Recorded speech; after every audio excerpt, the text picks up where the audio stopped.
Welcome in, everyone, and thank you for listening to the 257th ever episode of the Missouri Sports Podcast, brought to you by 106 Apparel and recording from the MSP studio in beautiful Springfield, Missouri.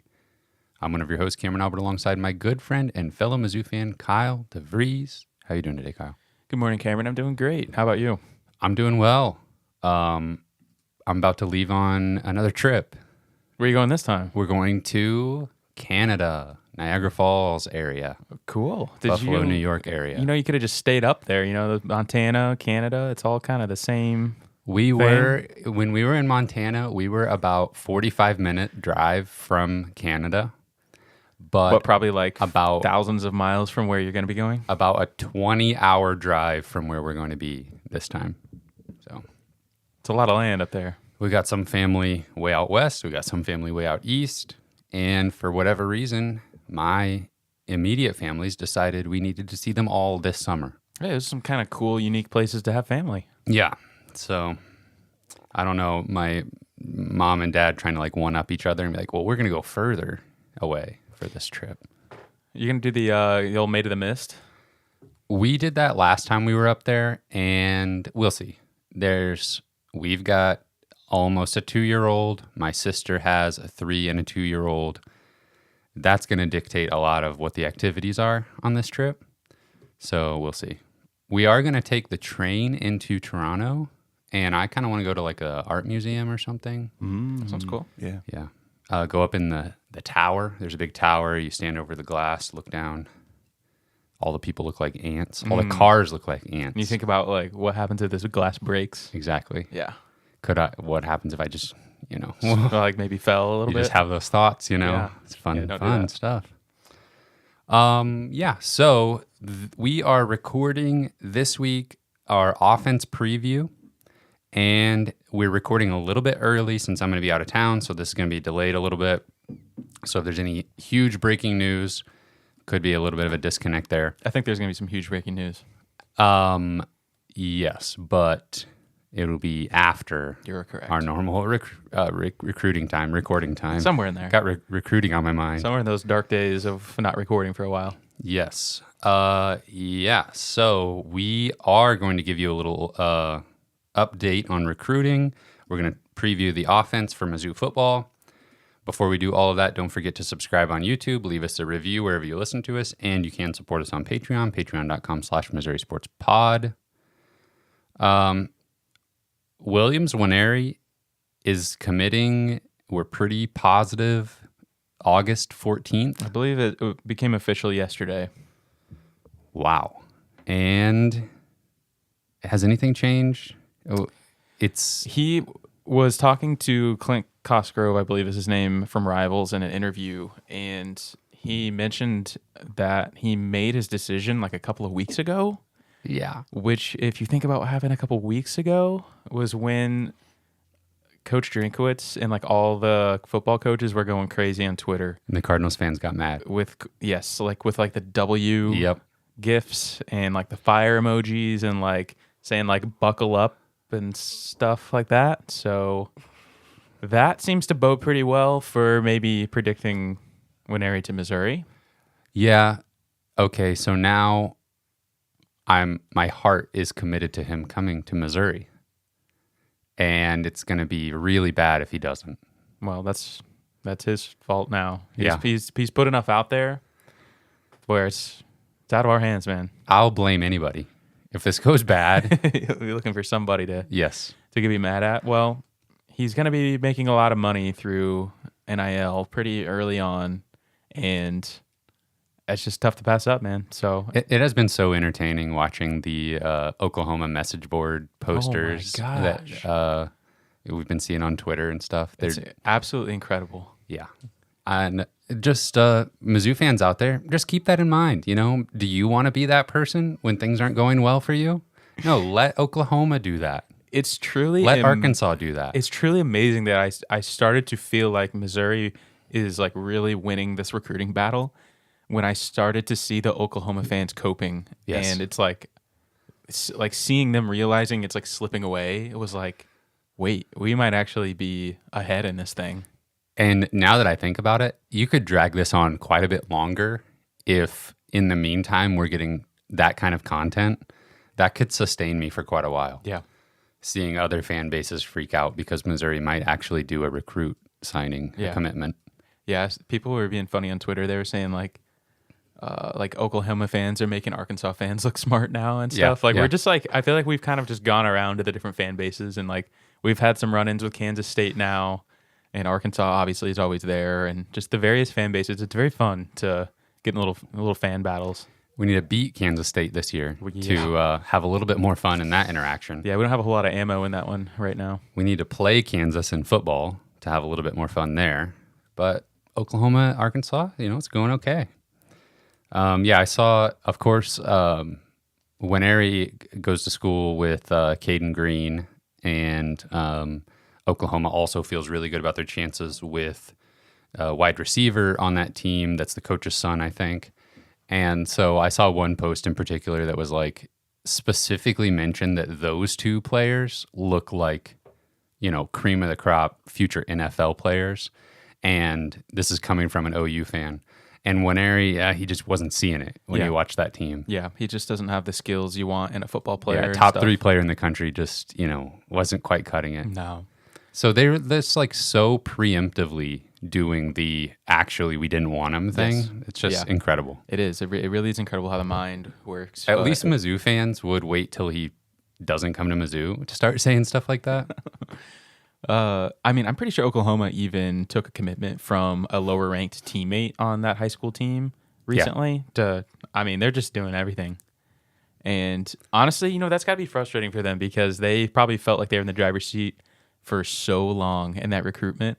And then Missouri just like came in maybe a little bit later and just kind of won them over late in the process. I wouldn't wish for anybody to lose their job, but if an other opportunity for a high school coaching job opened up for this coach at Lee Summit North, maybe in the state of Oklahoma, might be a mutual win for everybody. Yeah. I'm sure they like having him up there in Kansas City to I'm sure they do. Kind of keep the pipeline going, but I don't know. If I was pulling the strings, I might see if he could maybe operate in a different state. Yeah, well, maybe we're about to buck the trend. Yeah, I'm sure there's a high school in Texas that Oklahoma needs to create a pipeline with. There you go. McClellan also committing on the 13th. Yeah. Sentiment isn't as great with McClellan, I think, but I really do think it's down in Missouri and Ohio State is what it sounds like. Not the dream school, LSU. That's true, but that's when Ohio State, when you're a wide receiver and Ohio State wants you, that's tough. Yeah, they are just a wide receiver factory for the NFL right now. Yeah, and it's also true that if you get recruited over, then you can always come back to Mizzou. There you go. All right, so 2 commitments coming up. I'm all in Nwaneri to Mizzou. Absolutely crushed if that doesn't happen at this point. Well, it's early in the morning. We got our coffee, and coffee's for closers. So I think we're gonna just wrap that one up. That's true. That's what I like to hear. Okay, so we are going to preview the Missouri football offense for 2023, and looking at the offense last year. We talked a little bit about this last episode when we recapped the season, but it was a little bit up and down. They could move the ball at ease or with ease against inferior opponents. Didn't seem like it was an issue. You could kind of just get the ball into the hands of Lovett and Burden, and they can make enough plays. And Pete and Schrader were physical enough and talented enough to just do whatever they wanted against, some of these non-conference opponents. But when it came to SEC play, things tightened up quite a bit. Brady Cook was up and down, trying to push the ball down the field, sometimes making excellent plays, sometimes head scratchers with his decision making. And I did want to mention, as we go through here, there was some bits from Drink's fall camp opening press conference where he kind of talked about each position group. So we'll incorporate that a little bit as we go. I think we will start with the tight end group. Unless you have anything from last year about the offense as a whole, we'll just jump in with the tight ends. Go right ahead. Tight end group last year was not a strength for Missouri. I think game one, it was a question mark going into the season, and then game one we saw Tyler Stevens fumble at like the 5-yard line, and it was like, okay, a tight end might not touch the ball like the rest of the season. Yeah, it was like simultaneously also his best game maybe though. Yeah. So he actually had some nice plays, and they were looking to get him the ball, but I feel like they did that little Patrick Mahomes, like the little pitch play the Chiefs do sometimes with the tight end kind of coming up through the middle, and yeah, he got a few yards, but fumbled right there at the goal line and didn't touch the ball a whole lot after that. So who are we expecting to line up, take the most snaps at tight end? Yeah, so just kind of looking at the tight end room, honestly, since like Alberto, it's been pretty nebulous at Missouri for the tight end situation. I mean, Daniel Parker Jr. had his moments, but, consistently we've never really had a receiving threat since Alberto. So right now, the tight end room looks like Tyler Stevens is probably going to potentially get the most snaps again this season, just as the guy with the most experience in the room. And tight end is a position that is just really difficult for young players to come in and get time, because they really are kind of playing two positions where they're a receiver and a blocker. Mm-hmm. There's so many assignments they've got to learn, and it's really tough to come in and play right away, just like size-wise too. It's a very interesting kind of prototype of size that you're looking for a player there that can do both of those things. But so I still think Tyler Stevens is probably the most likely candidate to lead in snaps this year. We've got Kibet Chepitor, and then Ryan Horskamp is kind of like the up-and-comer who had probably the most recruiting pedigree definitely out of the three I just mentioned. And he's a little bit undersized, but he had some moments last year, had a good game against New Mexico State? Mexico. Mm-hmm. State. One of those. But he had a good game at the end of the year last year, and I think I still have hope that he could be pretty good. And then kind of the next three guys in the room are all kind of like promising young freshmen, and we got Max Wisner, who I believe is a redshirt freshman. Mm-hmm. Brett Norfleet, who is a true freshman and probably projects to be one of the better tight ends we've had in a while. Eventually, yeah. And that's the thing is, I think a lot of people want him to come in and be, demanding targets this year, and I just don't really think that's going to happen. He just needs to put on weight, but I do think that he could have a great career at Missouri. And then we've got Jordan Harris, who is kind of, with all due respect, is probably kind of a project, mm-hmm. At least the most so out of these guys, just because he's got great size. He's 6'7", 230, but he hasn't played football for a long time, or he started late in high school, played basketball in high school, and then the staff didn't even know if he was going to play tight end or defensive line. Okay. So he's a great athlete, and so I think they just are trying to get some skills in the tight end room. Yeah, with the sort of question marks at tight end, I was honestly expecting them to go out and get a guy in the transfer portal this offseason. Me too. I thought it made sense to get a grad transfer who had produced somewhere else, but maybe, needed a fresh start somewhere else. But we didn't get that, and I don't know if that speaks to sort of the de-emphasis on the position. It seems like maybe the staff would be content to just have really good blocking tight ends, and if they can produce a little bit receiving, then that's just a bonus. I don't know. But you bringing up the point about it is basically two positions. That kind of speaks to how in the NFL, and I think it's obviously trickling down to the college ranks as well. We saw Georgia last year. They were playing three tight ends pretty regularly, and it has some programs have definitely gone to more of a specialization approach where mm-hmm. there's like a clear receiving tight end, a clear blocking tight end, and then maybe a third guy that does a little bit of both. Yeah, I think you're exactly right. And, that may be what Missouri has to look at eventually. I think Brett Norfleet would be the prime candidate for kind of the receiving specialist down the road. But, to some extent, all these guys have to do it at least a little bit, have to be able to do both of those things. Yeah, for sure. Okay, so we're looking at probably running it back with Tyler Stevens, and if that is the position group on the offense with the most question marks and maybe the least likely to sort of, I don't know, take over a game, then I think we can manage that. As we work our way up through the position groups here, we're going to kind of go from least exciting to most exciting, potentially. So with tight ends, we just need them to be serviceable, I think. Yeah. One more note I was going to add on Stevens and Chepitor. According to PFF, they were Missouri's lowest graded run blockers on the entire team. So yeah, I agree with you. Just one more thing to just add on to, we just need those guys to do anything. Yeah. And I think it'll be an improvement over what we had last year. Yeah. Needs to be an improvement. Okay, so moving on to running backs. And this is not going to be a super exciting group to talk about just because the two guys returning had the most snaps, most carries, most yards last year. Nathaniel Pete, Cody Schrader.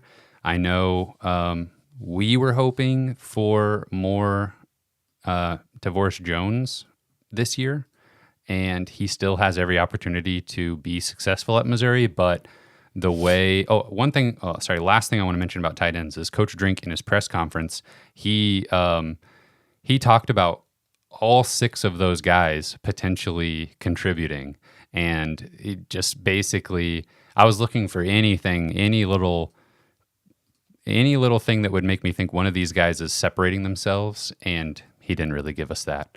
He was just kind of like, yep, any one of these guys might contribute. And in his SEC Media Days opener, whenever he kind of did the same thing and talked about every single player on the team, he pretty much gave this very encouraging, every single position group. He was like, and they did this, and they're capable of this. And then the tight end group, he was like, we're hoping that they improve, basically. Yeah. And they just moved on. Exactly. Yeah, so it's no secret that the tight end position is probably the weakest on the entire team, but there's opportunity there. So back to the running backs. The pro is we've got our 2 returning starters, basically co-starters at running back from last year. More experience, more ingrained in the offense. But was that good enough last year? I think some fans have a little bit of a question mark there. And with some of the young players that maybe could provide a spark that we were hoping to see, maybe it's a little bit disappointing that we're not going to see more of that. But I can't help but feel like you've got Pete and Schrader returning. They were productive last year. If they can take just a marginal step forward, I think we'll be fine at running back. Yeah, so far, we've talked about 2 position groups, and both kind of have a similar story where it's like, yep, same guys as last year. Yeah. Same guys as last year on a team that was really bad on offense. Yeah. And so it's like, are we doing the insanity thing, just kind of hoping it's going to get better with the same, the same inputs? I don't know. I am a firm believer that in college, those players develop and get better. In college, those players are really young. They're learning and improving. So it's certainly possible these players could take a step. And both Pete and Schrader is their first year in the program, right, last year. So I am worried that is it a kind of the similar conversation here between the Brady Cook Sam Horn thing where it's like, yeah, these guys are serviceable, but do we have a real spark that's just sitting on the bench behind them? Right, maybe so. So last year, Pete had 100 carries for 438 yards and 2 touchdowns. Schrader had 170 carries for 745 yards and 9 touchdowns. So if you had only one player doing that, if you combine those guys into one guy, it's 270 carries, 1,183 yards, and 11 touchdowns. Yeah, that's getting it done. A really good year for a running back. And, any backups behind this imaginary single player would just be kind of picking up the scraps. Yep. So I do think that's exactly what we can expect again this year. I'd like to see these guys get a little bit more involved in the passing game. And I think Coach Drink has alluded to the fact that Kirby Moore definitely will do that. He's going to be a little bit more creative with the running backs in the passing game. And maybe that's where DeVorce Jones gets involved. I think that Cody Schrader and Nathaniel Pete are both kind of grinders where they just are gonna, run up the middle. They're good on the ground, but I think DeVorce Jones could definitely kind of start working in the pass game just as a more explosive back. They combined for 29 receptions for 200 yards and 1 touchdown through the air. Yeah, that's not great. Yeah. So we're expecting them to come back and maybe take a step, being in the program another year. There's also Jamal Roberts waiting in the wings. I feel like the staff is going to have a pretty long leash with both of these guys. I could see a little bit of a timeshare approach between Pete and Schrader. And if one of them falters, I can see the other one just taking over and the staff being like, okay, this is your job now. Maybe one of the younger players serves, maybe Jones or Roberts could usurp whichever one of these guys might falter. But I don't see a season where DeVorce Jones, at some point is getting the majority of the carries in any game this year. Yeah, I think I agree with that. Is that for the best? I don't know. It's hard to say. It really is. This we'll see that with lots of the offense of how like the staff sort of keeping the young guys out of the spotlight works to their advantage because you got to keep the veterans in there because they have the experience, but these young guys need to get some game experience too. It is a fine line to walk, and if you've got a team of upperclassmen who you think could do something special, you don't want to mess that up by throwing the young guys in there before they're ready. Yeah, we've definitely seen Coach Drinkwitz give priority to experienced players so far. Yeah. All right, so moving on to the offensive line. Kyle, I'll just let you jump in with your thoughts on the offensive line. Yeah, we got a lot of names here. I'm just going to run through all of them. They probably have 9 or 10 guys that could contribute this season. But we'll start with Marcellus Johnson is a tackle that transferred from Eastern Michigan. I fully anticipate him to start at right tackle. Got Xavier Delgado, who's in like his 5th or 6th season or something at Missouri, who could start at left guard. Connor Tollison, who was kind of forced to play center last year, but he was really young and probably wasn't ready for it, but was basically had to play. And I definitely think he could be in there again this year. Got Armand Mimbou, who is a very, very talented young player who I think they're going to be trying to get him in there any way they possibly can. And then we have Javon Foster, who, of course, is kind of the stalwart left tackle. Probably could have gone to the NFL this year and chose to return to Missouri, so we're really solid there. Got Cameron Johnson, who is the transfer from Houston, who, again, was an all-conference player at Houston. I would be shocked if he's not starting somewhere in the line. I don't know if it's going to be the center or if he played guard at Houston, so he's very capable of doing both of those things. We got EJ Ndoma Ogar, who was playing really well last year at guard before he got hurt.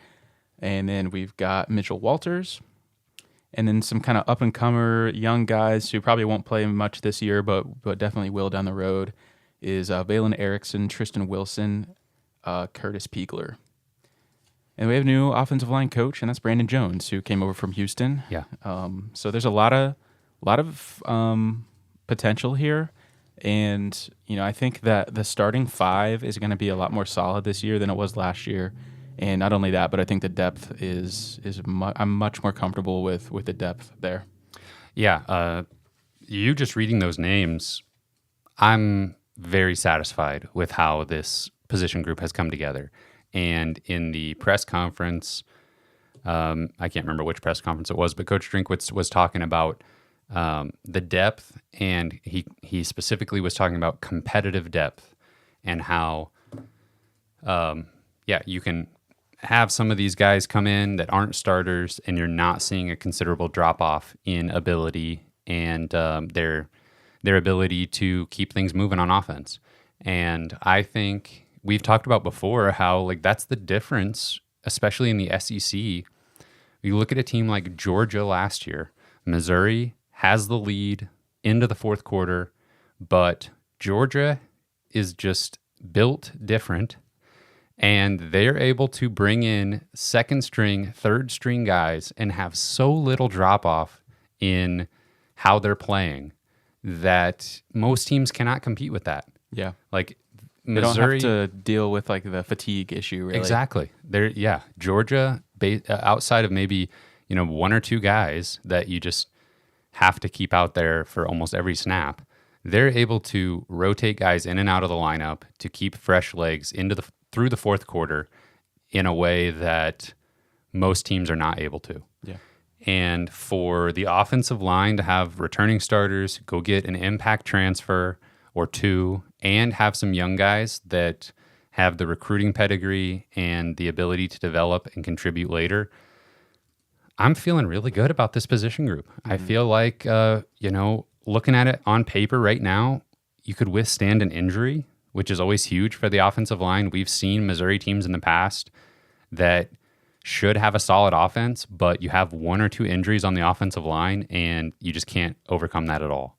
And I feel like there's enough, starter level guys here that they might not all be all conference, but if somebody goes down or, there's a little bit of a timeshare at one position, that will actually benefit Missouri. Whereas I feel like if there's a little bit of uncertainty in some of these other position groups, it could actually cause problems. On the offensive line, I think if you've got 8 guys that have a legitimate case to be starting, that's the best position group to have that issue.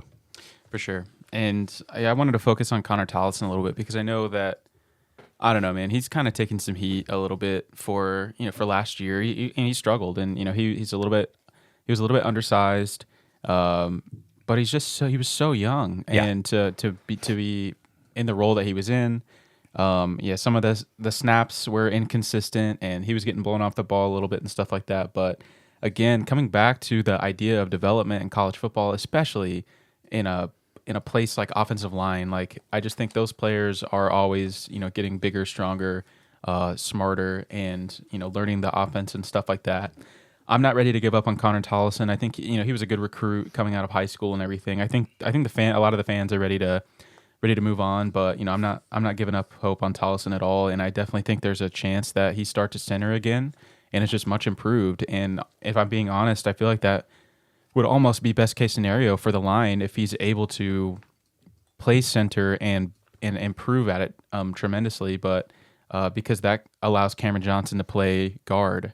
So, but I think Connor Tollison played guard in high school too. So really, all those guys can do it. Really, well, not all those guys, but both those guys can do it.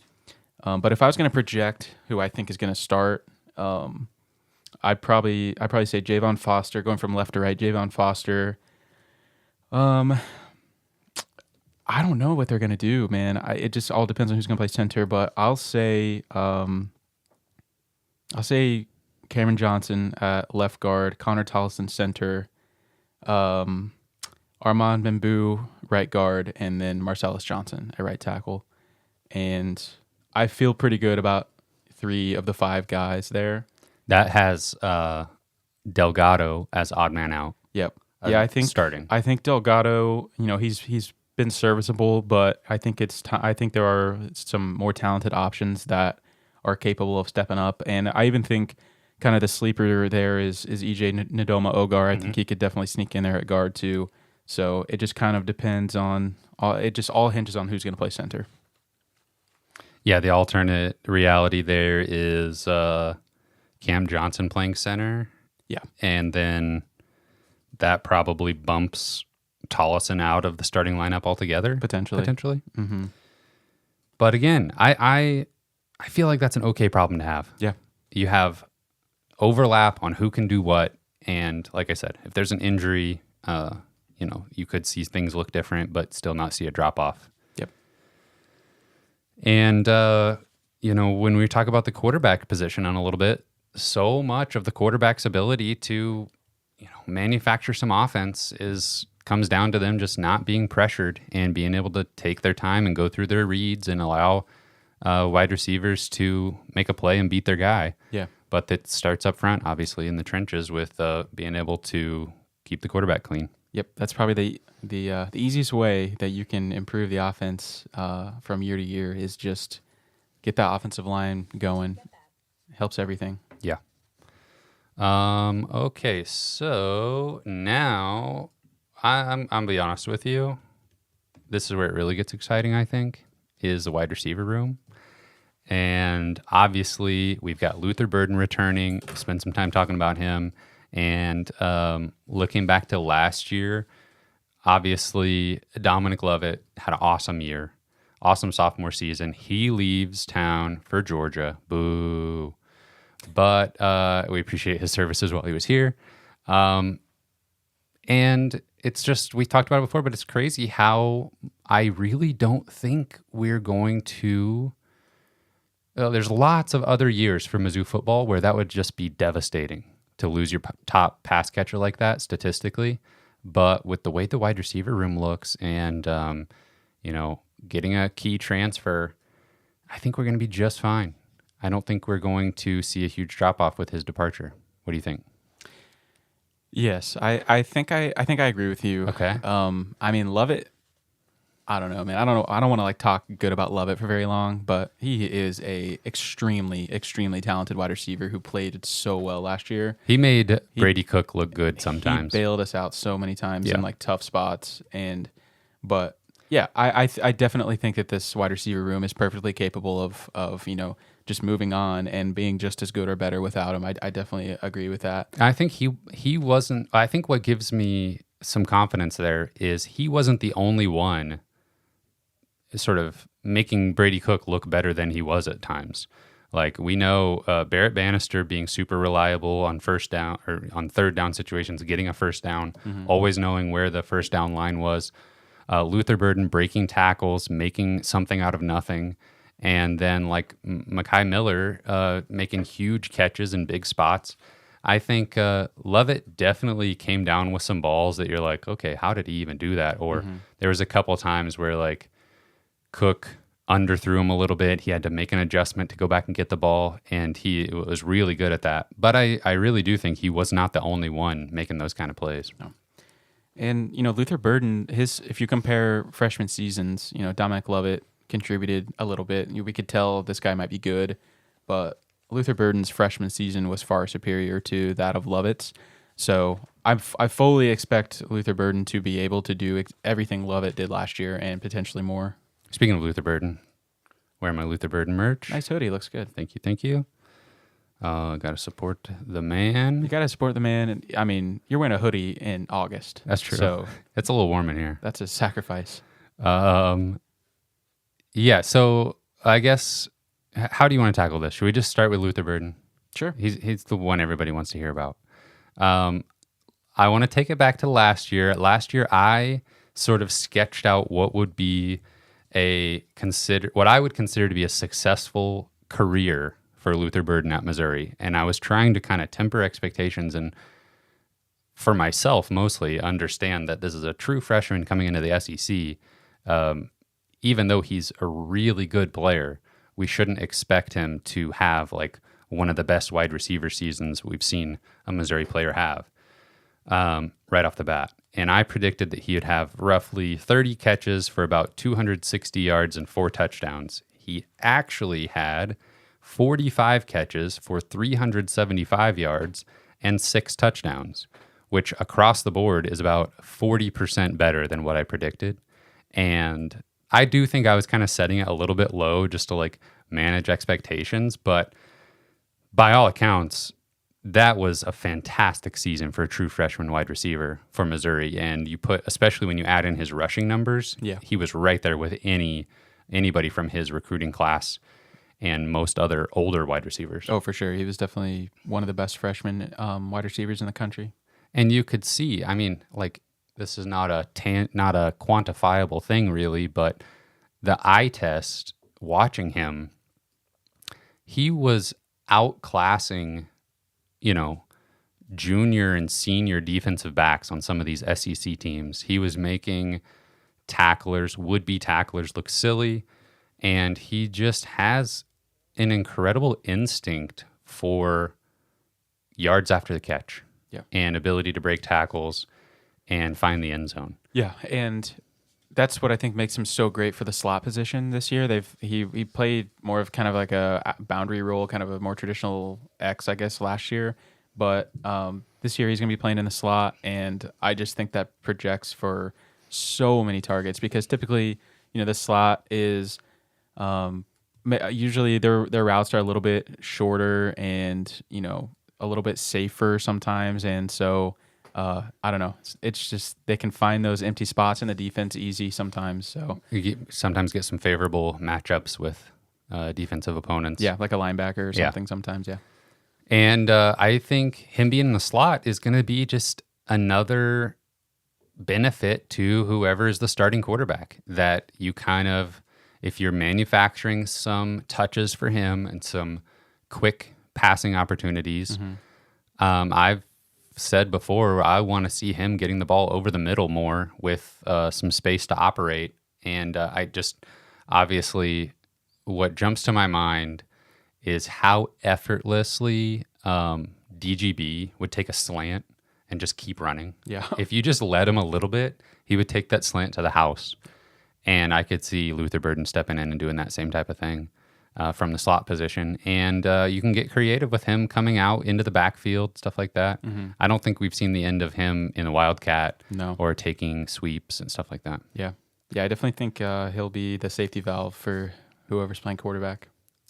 I did look back at some previous Mizzou seasons to try to find a freshman that looked anything like Luther Burden last year. And I found a funny stat. Freshman year, Demetrius Mason had 47 catches for 587 yards and 3 touchdowns. What year was that? It was like 2017 or something.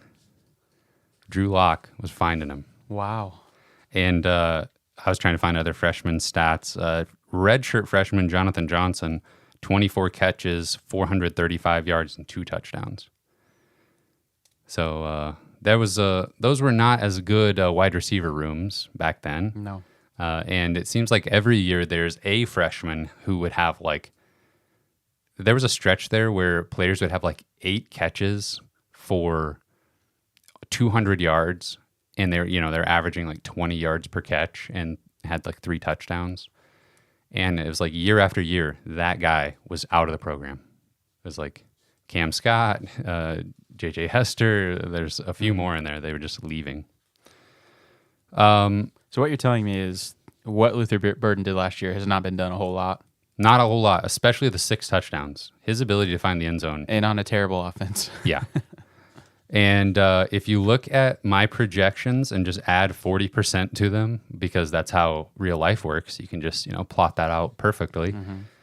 He's in line for 70 catches, 840 yards, and 11 touchdowns. It's called extrapolation. Yeah. Are you getting into the projections game?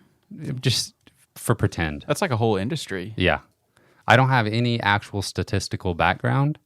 I just have a calculator and just play around with it. And you have some level-headed takes that just go along with it. If he came down with 11 touchdown grabs this year, that would be 5th all-time single season. I think he's capable.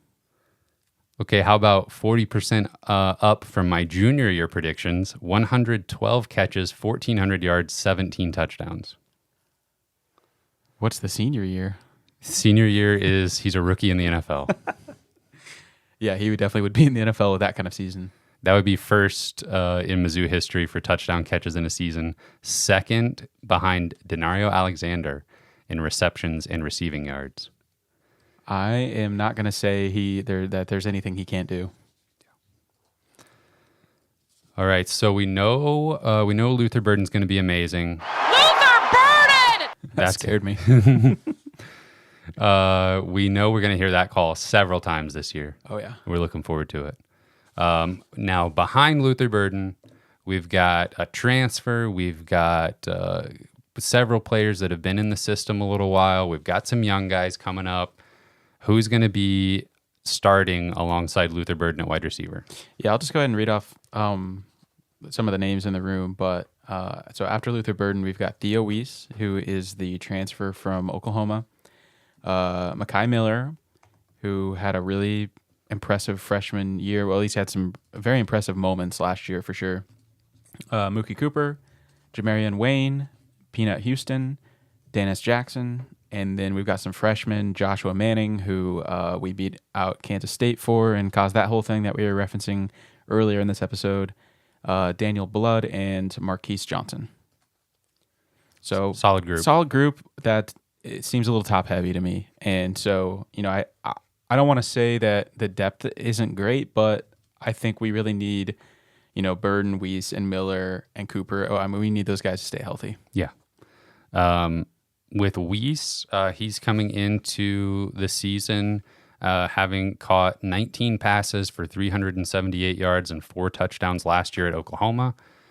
So he was underutilized potentially. There was a lot of mouths to feed there. So him getting a fresh start and in a position in this offense where he should be seeing, 70% of the snaps on offense at least. I think that's an opportunity for him to really show up, especially with how much attention Luther Burden is getting from the slot position. They should be able to get creative, and if the quarterback can make his reads, I think Weiss is going to be wide open from time to time for some big plays. Yeah, I think the addition of Weiss is maybe something that's gone a little bit under the radar. And, he's a former 5-star recruit. And, he is as talented. Like, in high school, he had as good of a career as Luther Burden had, basically. He's a bigger guy than I was expecting, like seeing some videos of him in practices at fall camp and stuff. Like, he's a bigger guy, bigger frame. 6'2", 192. Yeah. Really, really smooth route runner. Yeah. He's probably going to play a little bit more on the outside, and I don't know. He's kind of a slippery guy who, he can run those intermediate routes, but he'll beat you over the top too, and definitely has that kind of vertical speed. And so I think that is going to just make him really difficult to guard, because I think he can kind of be versatile like that. Yeah, I'm definitely looking forward to see what he can do.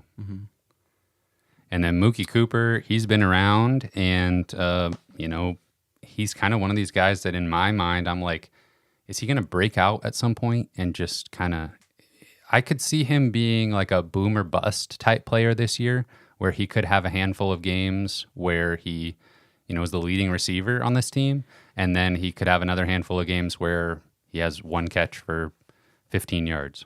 Yeah, I love Mookie Cooper and love him as a player, and just seems like a great kid, great family. I definitely don't know that I ever see him being like the alpha type wide receiver. He's a little bit small, and in college sometimes that doesn't really matter as much. But I agree with you. I think mainly he's kind of in that role where he's stretching the field. He's running the vertical routes that kind of open up the underneath stuff. And, he's going to make big plays. It's not like he's not capable whatsoever of having big games. I just don't think, exactly like you said, I just don't think he's going to consistently be the top performer. But there will be games for sure where he just catches that long touchdown out of nowhere, or maybe he takes a screen to the house. He's perfectly capable of that too. Yeah, I think, was it the Georgia game last year that he had a huge catch down the field to kind of put Missouri in a position to score when it was a very close game in the second half. That was like, I don't know, that was a moment where I was like, yeah, Mookie Cooper, he was well covered, went up and got the ball, and just kind of flashed a little bit of hopefully what we can see more of this year. Who do we have left here? All right, so we got Mekhi Miller, Yeah. who, he was making me happy and making me smile last year, because he just looks like, I don't know, he was just coming up in big moments, man, like these clutch moments in big games where he's having some of his first career catches and stuff. They're like these important third down conversions in big games, like against SEC opponents and stuff. That's what I was going to say. He had 8 catches all year, and it feels like every single one of them was in a huge spot. Yes, it really did. It was just like, wow, we can just already count on this guy to just be nails in these clutch situations. So it definitely kind of seems like he's just got that, I don't know, like that mentality that's just like, I'm going to beat you. Got that dog in him. He got that dog in him. That's the best way to say it. Yeah. And I love that about him. And I definitely think that he's got a lot of potential. And, he could probably he's probably just a better Barrett Bannister, like kind of a similar role where, he's going to be the chain mover. He's probably not running a whole lot of deep routes, but he's just going to be there always, like kind of just sitting down right there at the first down line. And I hope he keeps making those big catches. And he'll be, Coach Drink said he will be splitting time with Luther Burden in the slot. Okay. A bit. Yeah, so. That's the thing is like I think of him as kind of a slot receiver, so I'm not really sure what his role will be because Luther's moving to slot, but I think that they can't possibly keep him off the field. Right. Okay, so those are probably the guys that we're going to see most. Let's see. Burden, Weiss, Cooper, Miller. That's like solid 4 guys, but like you were mentioning, maybe top heavy in the position because after this, there's a little bit of a drop off. Yeah, I think just in experience. Sure, definitely. I think Jamarian Wayne will. He's kind of a versatile guy. He's got good size. I think he played wide receiver in high school, and then he switched to like defensive back when he got to Missouri, just because of depth issues. Now I switched back to wide receiver. So he obviously hasn't taken the traditional route that a lot of these other guys have taken. So he's probably trying to catch up a little bit. But I think we'll see him out there. And then I think we'll see Dennis Jackson too. He's a transfer from Ole Miss, and he's kind of a speed guy. So I definitely think we could see him just kind of pop in for some big plays here and there, and beat the defense a few times deep or something like that. But for the most part, and Houston as well returning. Yes, Peanut Houston as well. So one of those guys is going to be this 10 catches for almost 200 yards, this 20 yards per catch type guy because they're just bombing it to him every once in a while. Yeah, for sure. I think we'll see those guys work in, but for the most part, it's going to be very concentrated with those top guys, I think, in targets. So Luther Burden's going to be our top guy, and we can just pencil him in for a similar type year that Dominic Lovett had last year, except I would expect more touchdowns than Lovett's 3 last year. I think so, definitely. And then replacing Barrett Bannister's production and Towski Dove's production, it really doesn't seem like a problem to me at all to replace those guys' production. I think with Luther Burden switching positions, that kind of makes it interesting to compare to last year because the production is going to come from different parts of the field. But I feel really good about this receiving group being better than last year. I think Bannister being so reliable is one of those things that makes me think maybe if that's Luther Burden, then maybe we aren't using him as creatively as we could. I don't want Luther Burden to be stuck in this role of only running the routes Barrett Bannister ran last year. I don't think that'll be a problem. Better not be. Yeah, you mentioned Towski Dove, and he's a guy that, just put in his time, man, just quietly did his job at Mizzou, and I really liked him as a player. He transferred out after last season, and on the surface, it felt like a kind of a guy that, I think we could miss him. He was just solid, but I think that's a pretty good sign, though, for the future of the wide receiver room, because it just kind of felt like, thank you for your contributions, but we're gonna move on is what it kind of felt like. And I think Theo Weiss is gonna probably take over a similar role and probably be able to play it at a higher level. Yeah, I completely agree. So we're expecting big things from the wide receiver group. Luther Burden's gonna be awesome. We just need to figure out who is gonna get these guys the ball. It's probably gonna be Brady Cook. Is that the assumption we're working on right now? Oh, sorry. One more thing about wide receivers.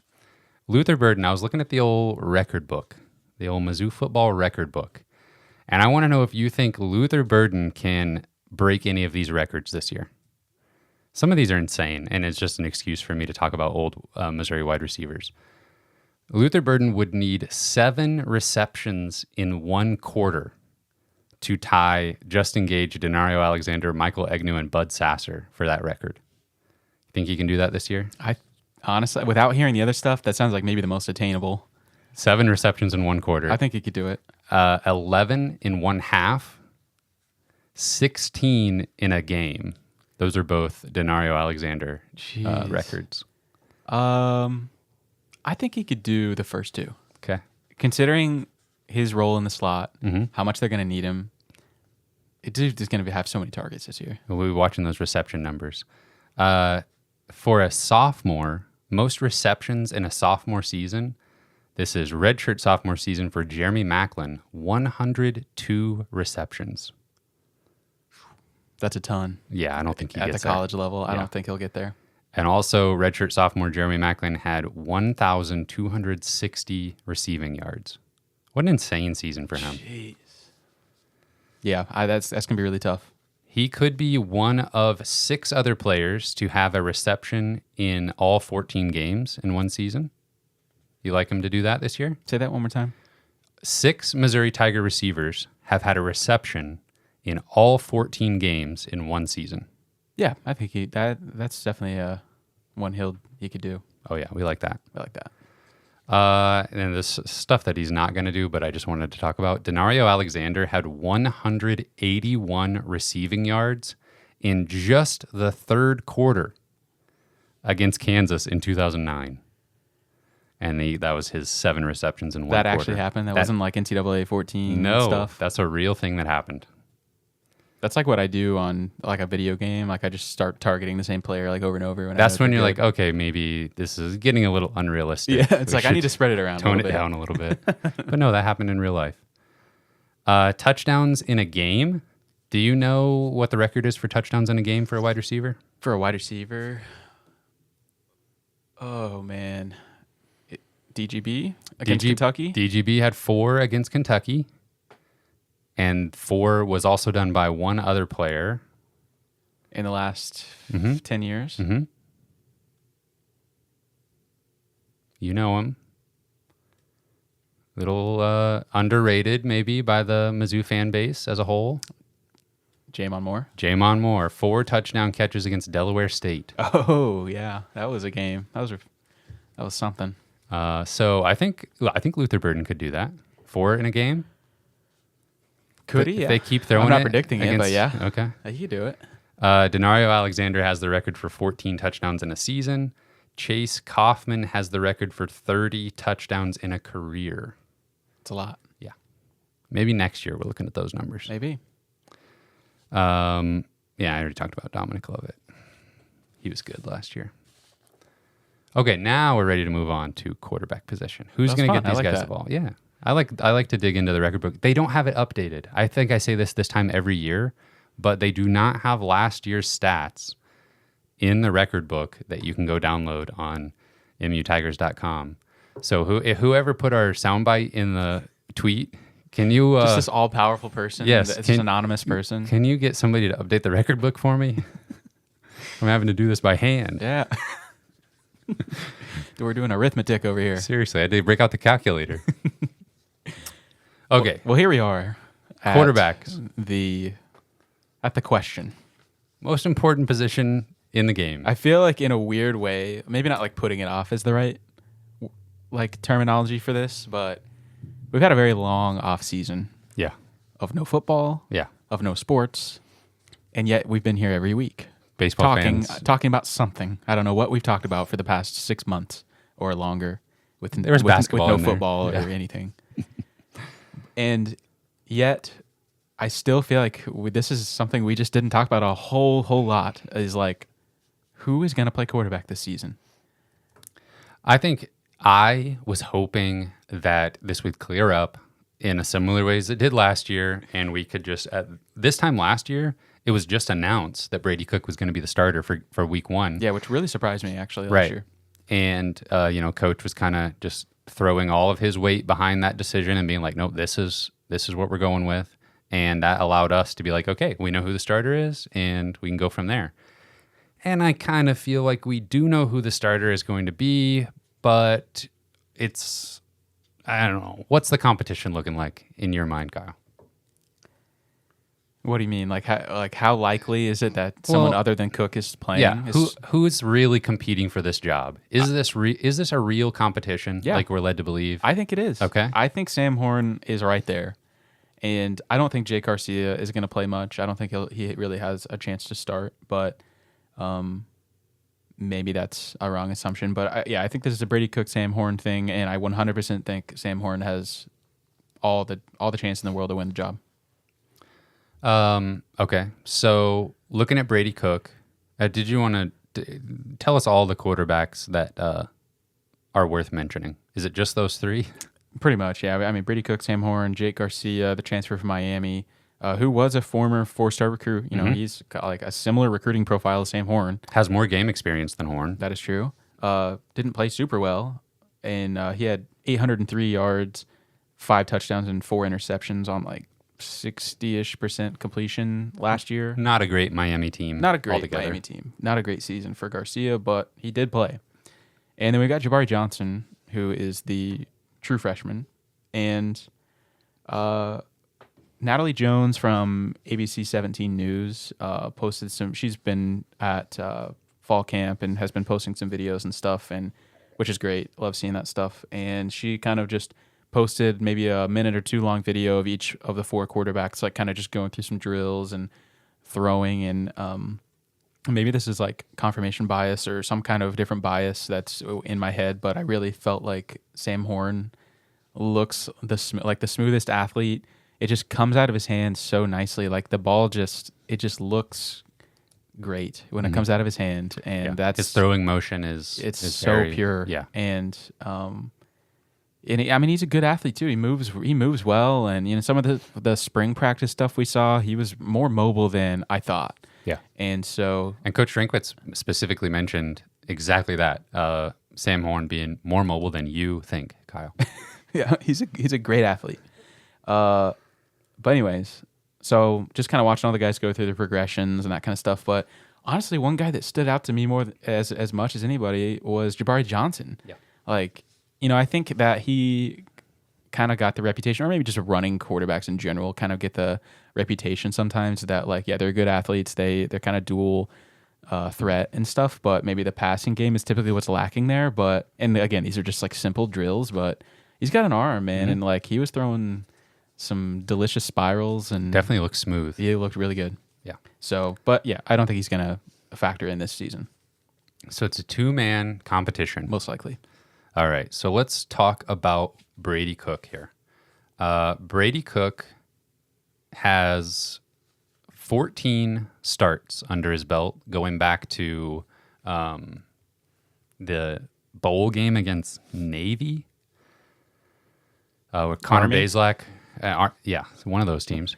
Connor Bazelak was like, I'm out of here. And Brady Cook was a starter for that game. And then all of last year, in those first 14 starts to Brady Cook's career, he is completing 65% of his passes. He is averaging 7.1 yards per attempt, 212 yards per game. He has 16 passing touchdowns over that span.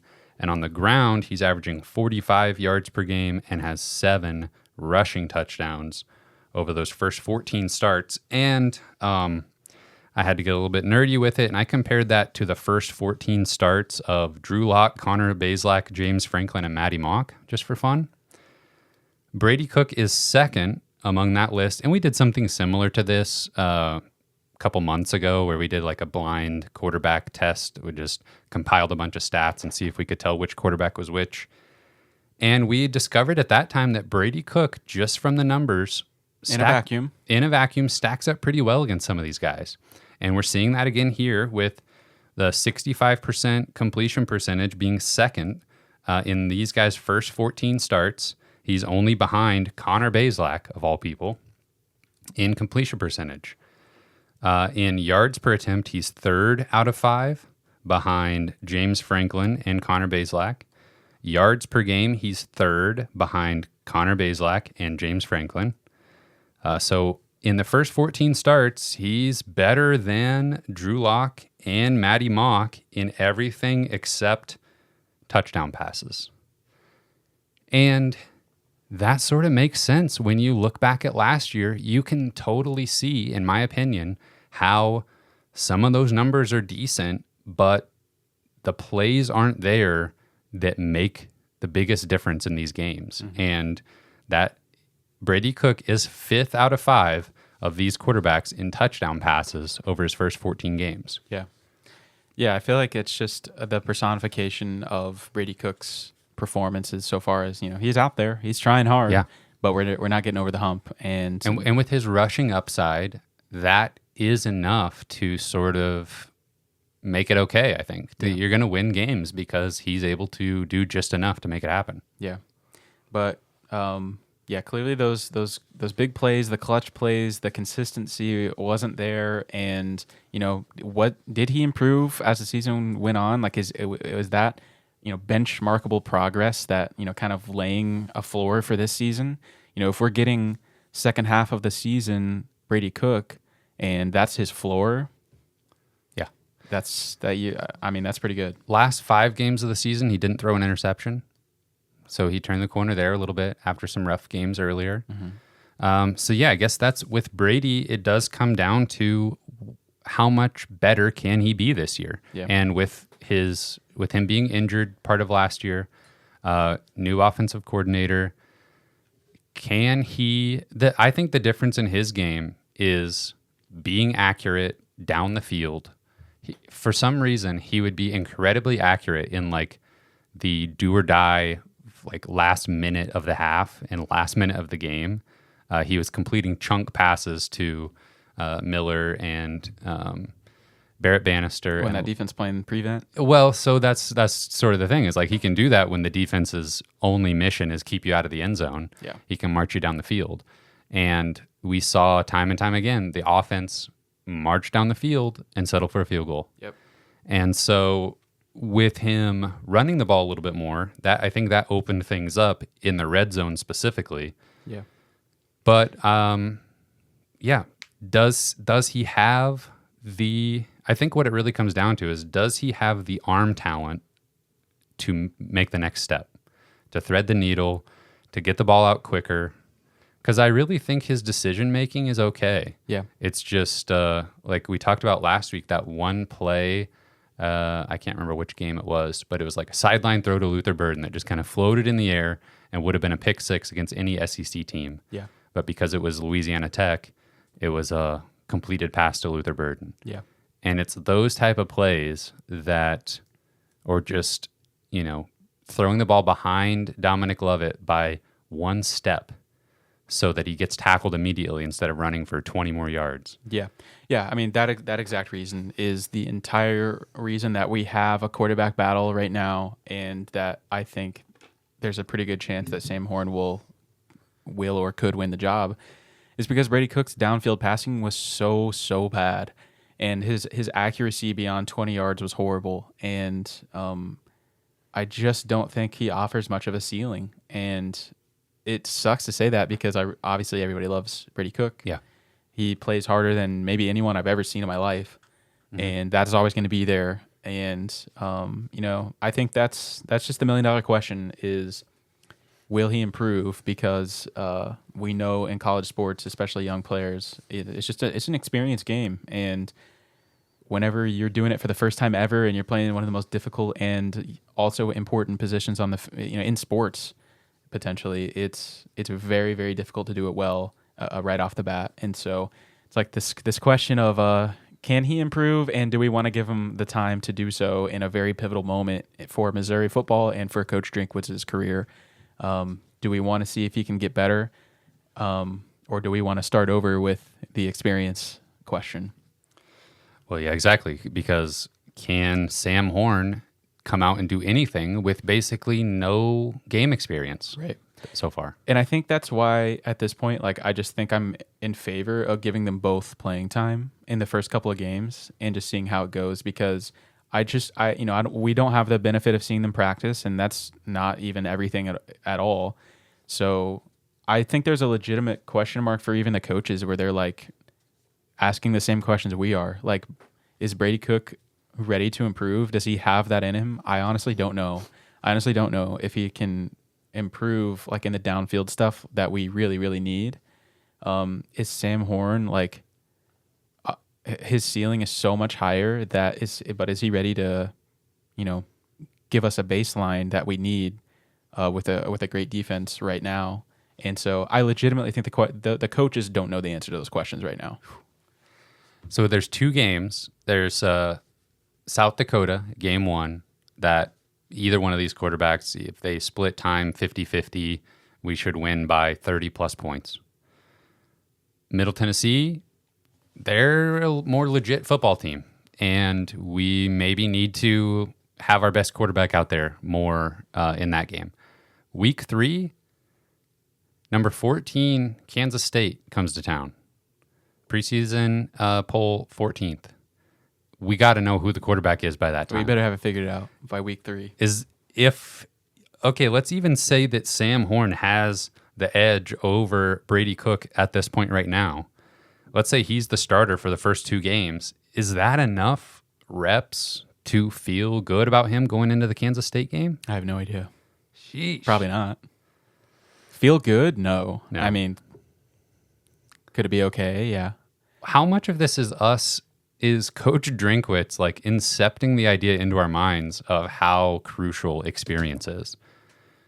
Because I know we've been spoiled with young quarterbacks coming in and producing right away in recent Mizzou history, but it seems like Coach Drinkwitz, more than you or I before hearing this from him, is adamant that it seems like, from our perspective, the experience factor is weighing way more into his decisions at the quarterback spot than we would think makes sense from the outside. Yeah, I think it just has everything to do with this year needing to be it. And I don't know. He threw Connor Bazelak in there pretty quickly. He's shown he'll make changes at the drop of a hat.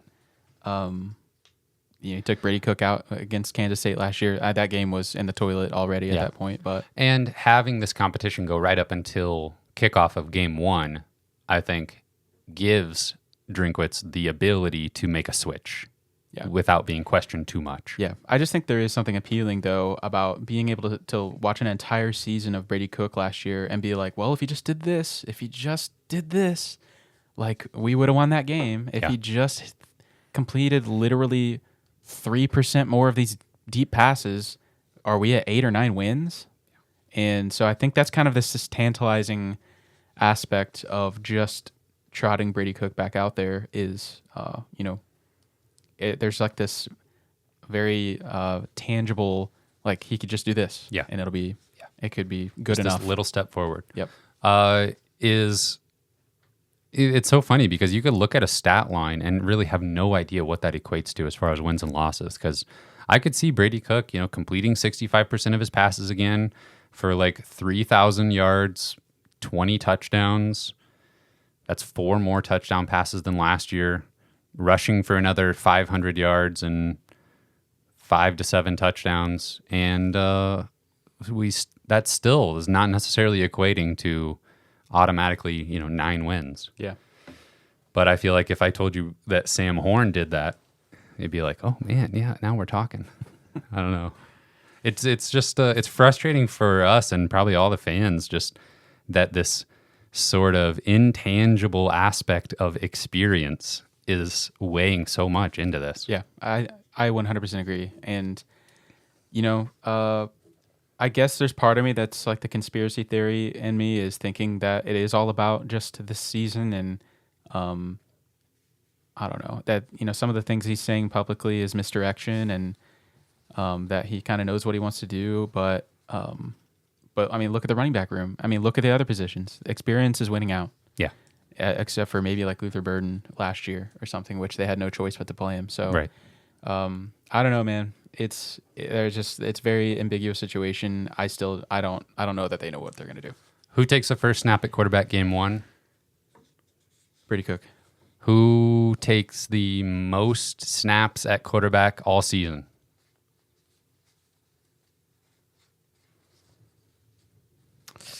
Brady Cook. Okay, I think so. I think I'm with you there. I don't know what Sam Horn could do that he hasn't already done that would sway the competition either way. I'd love to be wrong, and I'd love for Sam Horn to get in there and get us to 8+ wins, and because that just sets up the future of Missouri football. Here's the thing: you want to play for this year, you want to play for the future, and I think that's kind of the difference here because Brady Cook probably gets us to the baseline that we want to meet this year. Sam Horn might still do that, and also could be better. Yeah. And I think the future of Missouri football looks really bright in this moment because of what we're doing on the recruiting trail, so the talent that's in the wide receiver room. Like, I think you want to be able to say this is the quarterback that's going to be throwing you the ball. Like, I think if Sam Horn goes out there and is even decent, to be able to say that to Ryan Wingo, like, you're going to be playing with this guy for probably 2 or more seasons. Yeah. Like, I don't know, man. I think there are larger benefits to outside of just win-loss to getting Sam Horn on the field sooner rather than later. Unless he's bad. Unless he's bad, which we have no idea. We didn't think about that. He could be bad. And you have one of the best defenses in the country returning, that we will talk about next week. And that factors into this decision too, because maybe you don't want to take a risk here. You've got one of the best defenses. You got solid skill position players. It's weird that I almost think that's one of the biggest factors, at least in my mind when I'm thinking about it. When you make your decision, I'm thinking about the rest of the team rather than Brady Cook versus Sam Horn. Yeah. And maybe that's not the right way to approach the decision.